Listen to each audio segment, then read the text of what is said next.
Ya kan tuntutannya sudah ada di persidangan. Jadi kalau aku mah sebagai orang yang tergugat.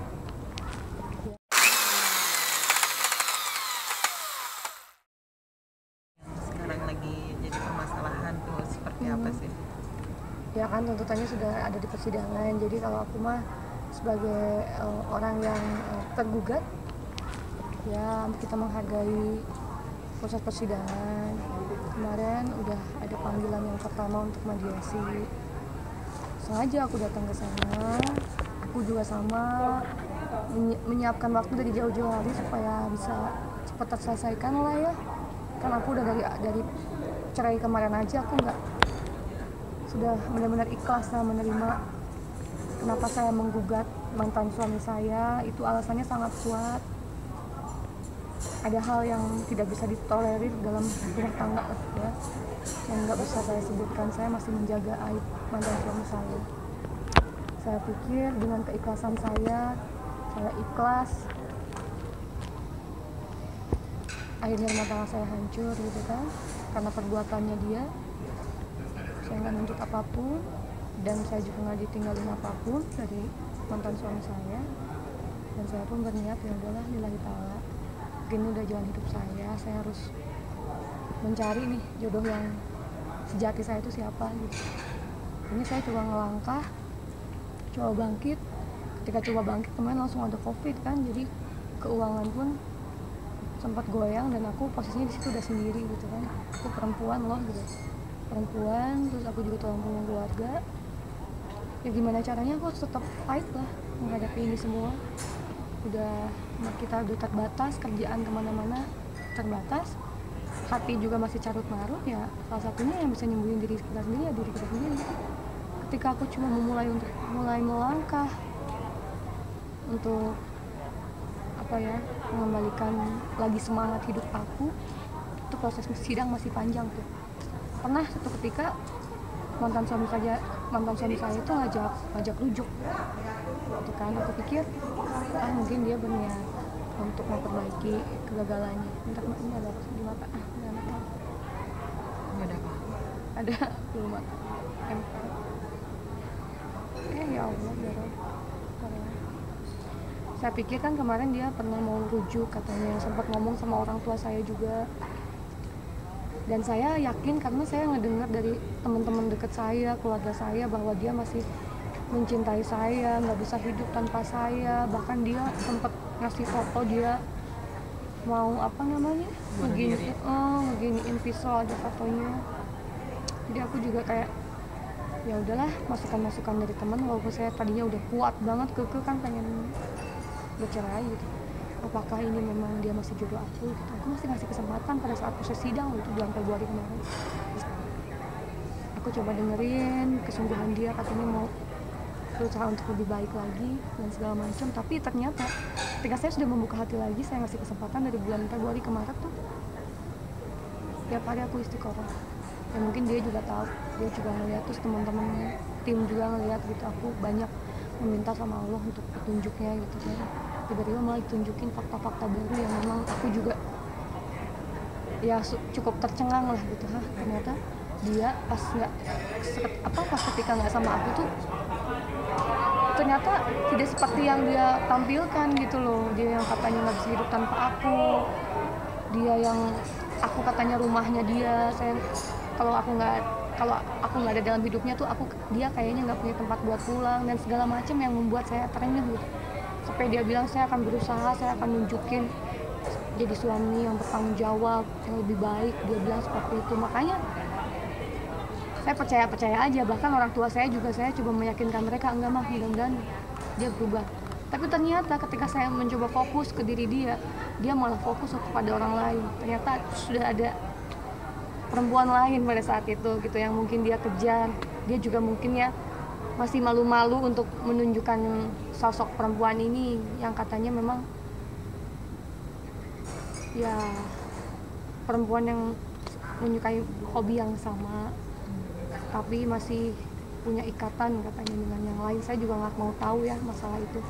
Cuma terserah dia, berarti ya udahlah, saya udah harus tahu diri. Oh, ketika saya dia pengen saya fokus ke dia tapi dianya fokus ke yang lain, masa saya harus memaksakan perasaan saya gitu. Akhirnya saya dua kali merasakan sakit yang sama, capek ngejar-ngejar gitu. Kalau memang mau serius ya udah nikah lagi gitu kan.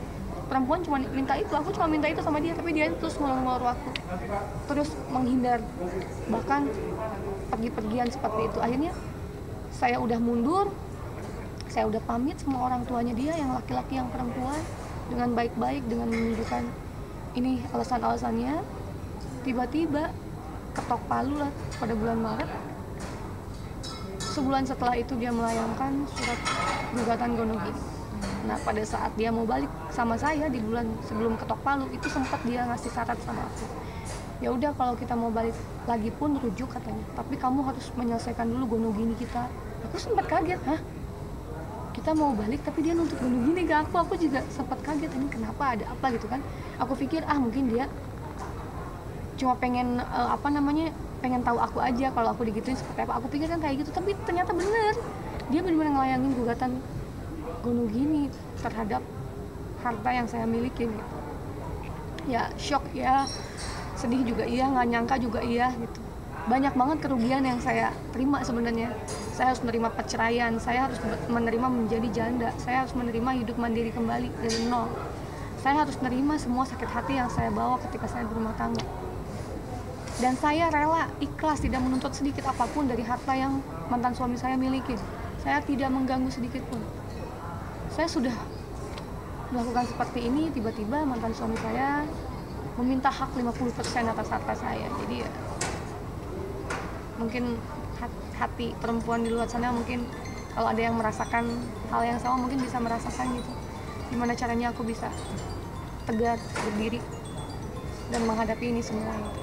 Oke, tapi teh kan yang kita tahu gitu mungkin atau mungkin masyarakat yang tahu gitu kan dari kerjaannya si Mas Alif ini kan sebenarnya kan manajer dari Teteh sendiri kan ya, yang kemungkinan kan kerjanya juga sama Teteh. Nah, sekarang dia menuntut untuk harta Gonogini. Nah itu tanggapannya gimana? Kan banyak juga yang bilang bahwa ternyata berarti si Alif itu materialistis dan sebagainya. Tanggapannya seperti apa?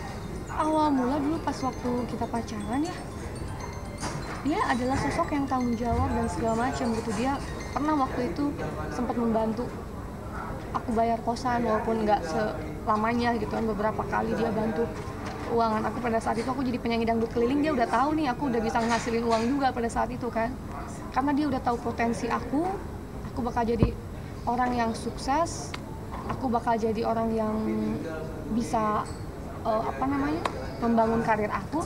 Akhirnya kita memutuskan untuk menikah pada saat itu, dan dia pun memang tidak ada pengalaman jadi manajer pada saat itu sih. Yang sedihnya adalah aku tipe perempuan yang udah mandiri dari lama. Dari waktu aku sekolah kelas 1 SMP, aku belajar nutupin uang bayaran SPP aku, sekolah adik aku, keluarga aku gitu. Jadi aku juga sedih sebenarnya ketika dibilang aku lupa akan kebaikan jasa Mas Alif gitu kan. Sebagai mantan suami saya nggak lupa. Bahkan saking saya nggak lupanya, saya memberikan bayaran yang sesuai dengan perjanjian kita di awal gitu. Dia sebagai manajer juga sebagai suami, tapi dia tetap mendapatkan bayaran sesuai dengan perjanjian yang setelah kita sepakati, walaupun nggak ada kontrak loh. Jadi kalau misalnya saya nggak ngasih pun misalnya itu sah-sah aja, tapi kan saya nggak gitu.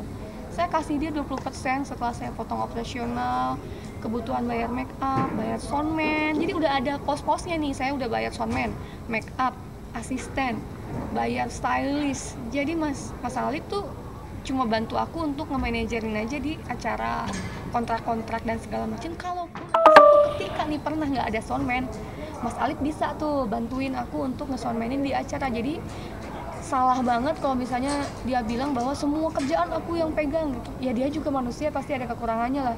Gak mungkin semuanya tumplak di dia gitu. Kalau misalnya udah ada soundman, udah ada make up, udah ada asisten, stylist, dia mau kerjanya apa dong gitu kan. Mereka udah punya job desk masing-masing, ya kerjanya dia adalah jadi manajer, mengatur acara seperti itu sih. Tapi walaupun dia nggak punya pengalaman sebagai manajer yang profesional, tapi aku tetap menggaji dia 20% gitu, di luar gaji pokoknya ya. Jadi ada gaji pokok yang saya kasih juga ke dia tiap bulannya.